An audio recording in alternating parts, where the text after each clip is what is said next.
Renowned sociologist Professor Raewyn Connell of the University of Sydney in Australia delivered the VC Open Lecture on 20 July at UCT. He is author of 20 books on a range of topics, from Australian history through education, gender, social theory, and intellectuals, including the recent Southern theory on the transformation of social science by the work of intellectuals in the global South. And it is my absolute pleasure to invite Professor Connell to address us in the Vice-Chancellor's Open Lecture Series tonight on intellectuals in the 21st century world. Thank you. Connell's lecture recontextualized the intellectual, firstly as a labor force, and secondly from a global rather than a Western perspective. Professor Connell's work combines close focus field research and large-scale theory. Her work has wide-ranging implications for the social sciences and social activism. In her lecture, Professor Connell said the image of the intellectual is easily parodied as a symbol of modernity and cultural change. Intellectuals, she said, are a workforce and produce intellectual labor. In fact, we can't come to terms with contemporary intellectual life without paying attention to quite a lot of sources of change in our lives and work. About 10 years ago, I did a survey of intellectual workers in Australia. We had a sample of 500. It was a national survey.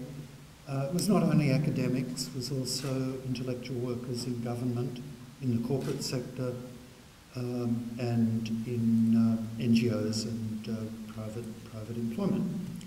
So across that spectrum of institutions and forms of intellectual work, one of the questions we asked was, would you say that in your field of work, concepts and methods are changing rapidly, not at all, that kind of question that you ask in a poll type situation.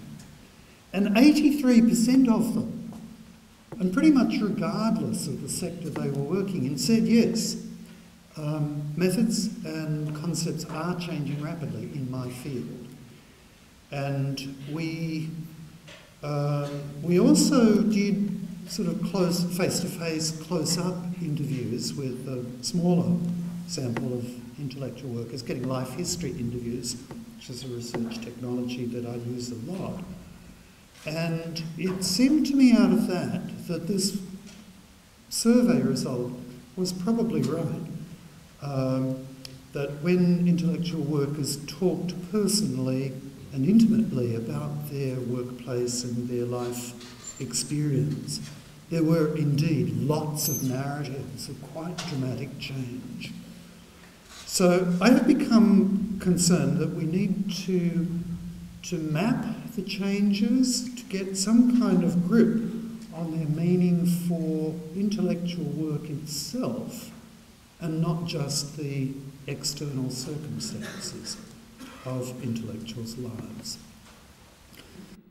Connell explained that our image of the intellectual tends to focus on great minds and great breakthroughs, but most intellectual work is routine.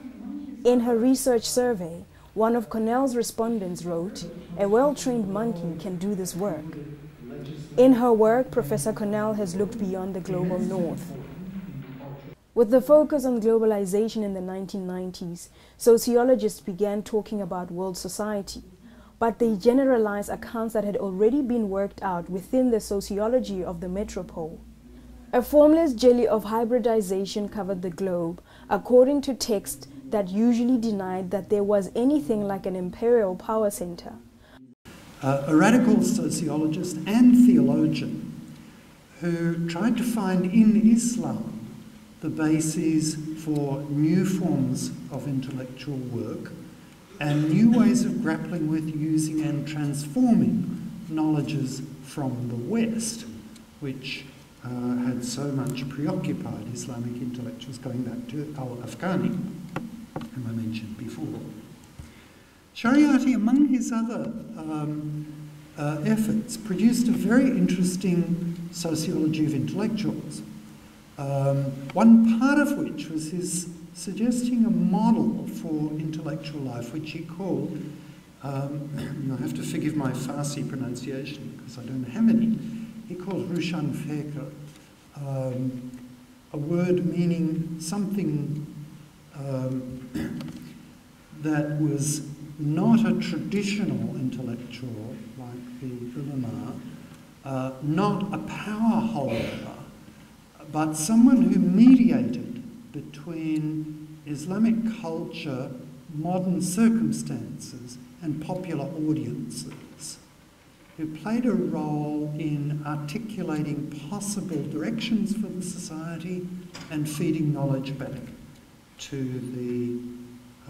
to a popular audience.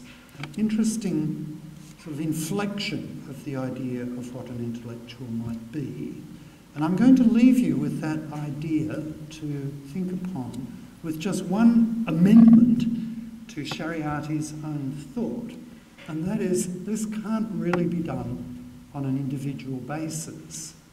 If we take what I have been saying about the importance of collective, shared processes of the production of knowledge, finding new ways for intellectuals to work and relate to wider audiences must also be a collective process. Professor Connell's advice to universities like UCT was to maximize the sources of knowledge, and to students, her advice was simple: enjoy the vast realm of intellectualism. I'd always advise students to read lots and read widely.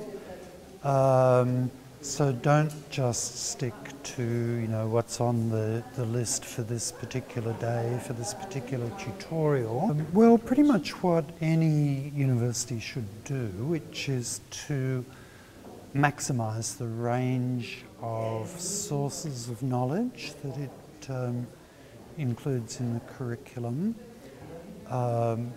break out of North Atlantocentric lists of great texts and great minds, and without abandoning the European and North American tradition, simply diversify and enrich.